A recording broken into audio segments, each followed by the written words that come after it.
Dám ti radu za 10 000 eur zadarmo. Ak predávaš nehnuteľnosť, toto video si dopozeraj do konca. Rezervačná zmluva je jedna z najviac podceňovaných vecí pri predaji. Veľa majiteľov si myslí, že ide iba o detail. Ale v skutočnosti rozhoduje o tom, či predáš dobre alebo lacno. Väčšina predávajúcich robí rovnakú chybu. Sú radi, že majú kupujúceho. Ale realita je často presný. Najčastejší scénar? Predávaš nehnuteľnosť za 100 000 a vypýtaš si rezervačku 1000 eur. A teraz pozor. Kupujúci tým nič neriskuje. Za 1000 si kúpil čas. Hľadá ďalej, porovnáva, možno si nájde niečo lacnejšie a ešte aj ušetrí. A ty?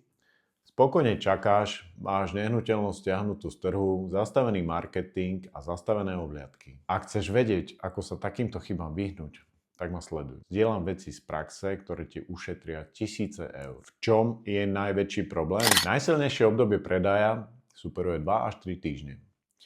Vtedy je nehnuteľnosť nová a je po nej najväčší dopyt. Keď toto obdobie premrháš, už nikdy ho nedostaneš späť. Ak sa ti predaj natiahne o mesiac, 2 a následne padne, tak ľudia budú rozmýšľať. Prečo sa to ešte nepredalo?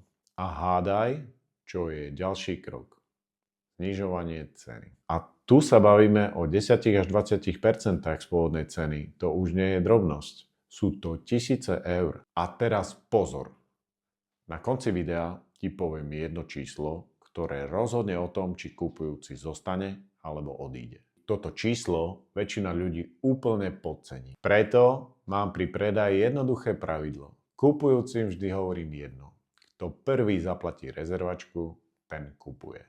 Rezervačnú zmluvu podpisujem vždy až po schválení hypotéky a záloha musí bolieť, pretože ak nebolí, nie je to rezervačka.